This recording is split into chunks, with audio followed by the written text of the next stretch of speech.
Theatre performer Richard Antrobus is joining me in studio. He has just come from one of his mime performances. That's why he's dressed like this. And he's going to tell us all about it and what you can expect from him from the Cape Town Fringe Festival. Hello. Hi.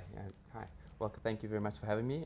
Usually I would remain silent, but I'm waiving that right today. Yes, so we're making you talk today.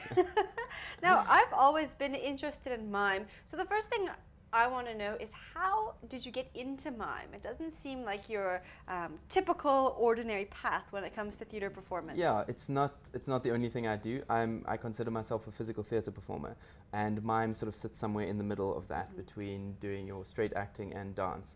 And I worked with First Physical Theatre Company that's affiliated with Rhodes University in Grahamstown. It's where I got my training with Professor Gary Gordon and Andrew Buckland. He's very well known in South Africa in that field.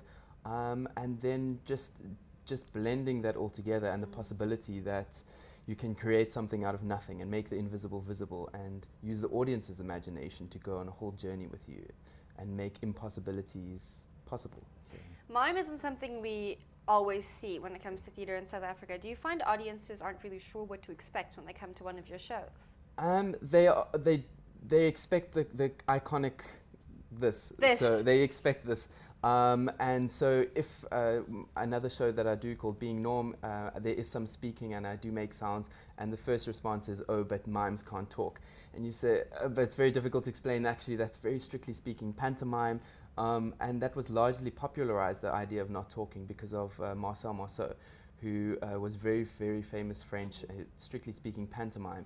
And his iconic character Bip was silent. And so you can use noises and speaking, but the emphasis obviously is on gesture and the use of mime as the primary medium for expression. What's the hardest part about performing for you as a mime artist when you're doing mime?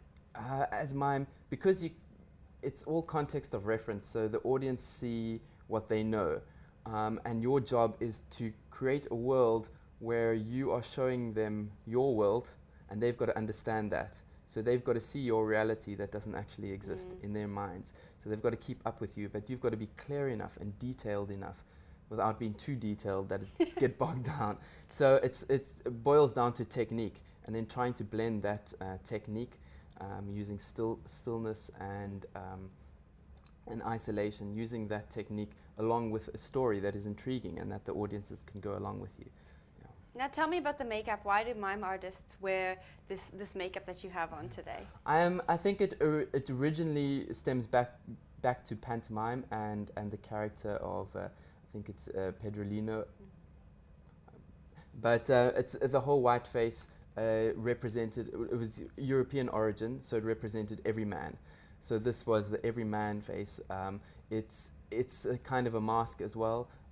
I'm a lot more believable if I'm doing something very strange and out of the ordinary if I don't look like another person. Yeah. At the same time, the expressions are highlighted. You can see the big eyebrows and the lips as well.